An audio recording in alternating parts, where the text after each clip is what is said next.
This week on Learn, Think, Act, we're going to go deep into pipeline development. Pipeline development. This works both when we're talking about bringing on customers into our organization and bringing on people into our organization. Because as we talked about last week, creating pipeline, people that we want to bring into the company, or creating pipeline, people that we want to bring in as customers, it all is the same process. Some of the words are going to change a little bit, but it's all the same process. So let's talk about pipeline development. So first off, we are already talking about people who know who we are. They know us.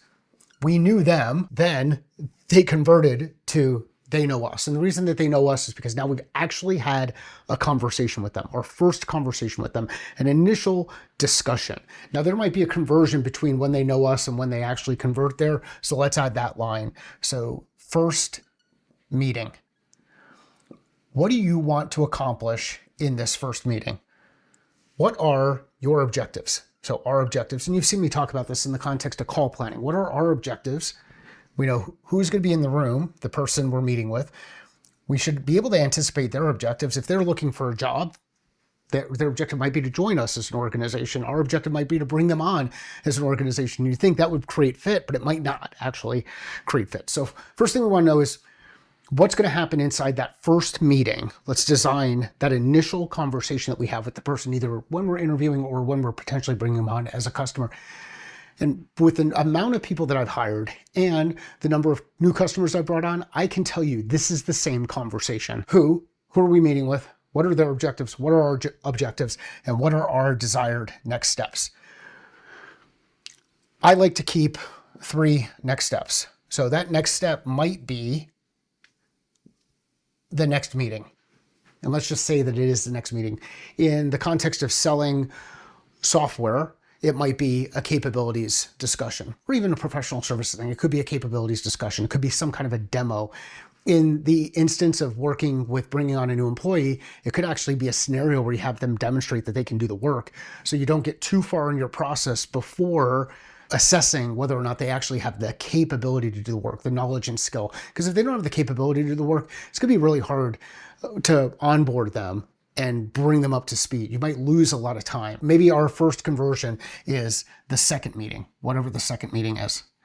And that meeting could be either a capability or could be a scenario, depending on who or what frame we're looking at this through. So we've got a first meeting that we want to convert to a second meeting, and then we've got the second meeting that we want to convert to another meeting. And that next meeting might be, let's make the offer, or have them meet the business owner in the instance where we're hiring people.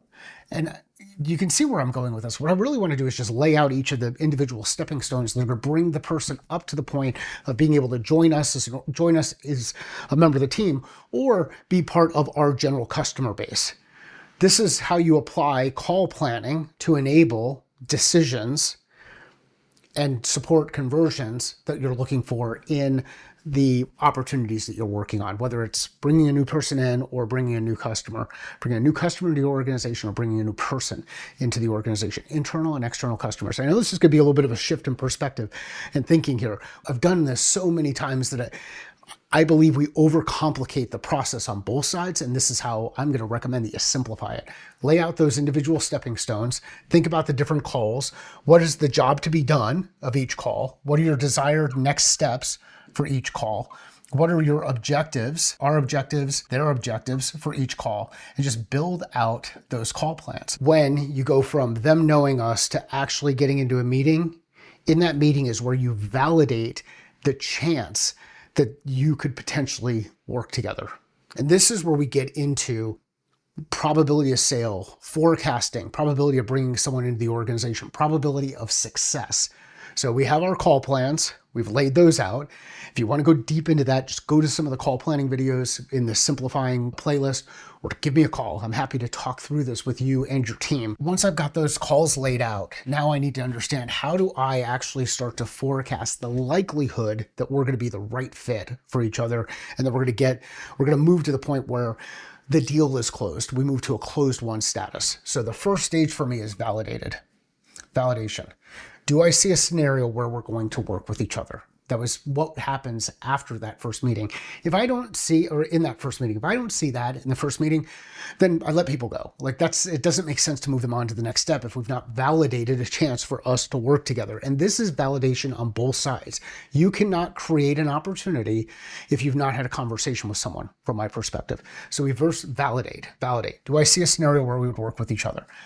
The next piece is qualify. Do I understand the problem from the perspective of the customer, the problem that they're trying to solve? Do I understand who has it, who's impacted by it, who cares about it, why it persists, why it's important to solve, how they're solving today, how they might solve in the future? This is all deep sets of questions that you're going through. Who, what, why, when, how, and what's next? These are the things I want to know when working through the qualification piece. This is the stage that you could find yourself sitting in for a longer period of time, but none of these stages are time bound. There's just a lot of information, a lot of detail that you've got to get in that stage. Do I understand their story from their perspective, the problem they're looking to solve? If so, then now the next piece I want to move to is fit. And this first fit is on our side. This is confirmed fit on my side. I talk about this in the context of chutes and ladders because sometimes you move forward and then you have to go backward and then move through the process again. So some people get super excited and they want to move right from validation to providing an offer. And that's where mistakes happen inside your organization. So validation, at validation, I'm going to say there's a 5% chance that we're going to bring that person on board or bring that client on board. Qualification, qualified, after we make it through that stage, I'm going to say there's about a 25%. Fit on my side, if I confirm fit on my side, then I'm going to say there's about a 50% chance. And then the next thing I want to do, so this is understanding the problem, and then on my side, believing that they're actually the potential solution for me, that they're the right solution, or we can solve that problem for them. Then we move into confirmed fit on the client side. Confirmed fit on the client side is super important. This is a back and forth thing, and I'll go anywhere between 60 and 75% here as far as a probability of sale. There's a lot of back and forth that happens here. This is that dance. This is, are we the right fit for each other? Are they the right fit for us? Fit on our side, confirm fit on their side. Did they confirm that they're the right fit? Then we get to the point where we actually, and I'm running out of room here, but I'm going to say proposal approved. Could be proposal sent, depending on how you work inside your organization, meaning you sent a proposal to them. You've actually put together your offer to the person on the other side. They're now reviewing terms on both sides. We get this proposal sent or proposal approved. I like to use proposal approved because I want to get feedback. And at proposal approved, I'm figuring 90% because nothing is done until it's done. And then the last stage that we move to, I'm going to move it back up here, closed one. We've agreed to terms. They've signed off on it. They're going to come in and join us in the organization, or they're going to be a part of the company. This is the pipeline developed piece. If you layer in those call plans, you'll enable decisions to be made throughout this process, and you'll gather the information that you need that's necessary to help with this piece. This is an area where people tend to overcomplicate things. There's a couple of stages. We got validated, qualified, fit, confirmed fit, proposal approved, closed one. 1, 2, 3, 4, 5, 6 different stages in this process, which means we've got a lot of complexity. As soon as everybody makes the conversion from one stage to another, that means our probability of bringing that customer on or bringing that new employee on increases. The likelihood of success increases. We will disqualify people throughout this process. You'll see people leave at any one of these stages, or potential customers leave at any one of these stages. And the reason they leave at a proposal approved is probably because some kind of contract language. The reason they leave at a confirmed fit piece is because they just aren't feeling it. The vibe just kind of not there from their end, or they don't trust that you're able to solve what you said you were going to be able to solve. If we go through this process, we can take our pipeline that we created over the course of the last Learn, Think, Act, brought into this validated piece. This is pipeline created. We can develop it. We can take our leads, the people we're talking to, the people that we're talking to, the companies that we're talking to. We can take those, convert them to real pipeline, Then develop that pipeline through these stages and get to the point where we get the win, which could either be money or people inside our organization. And if you follow this process, if you work through this, you can start to identify where are you losing people in each area. And then you can focus time, energy, and attention on solving for the area where you're failing. And it might be that nobody gets past qualified. And the reason why nobody gets past qualified is because maybe you're just validating too many people or validating the wrong people.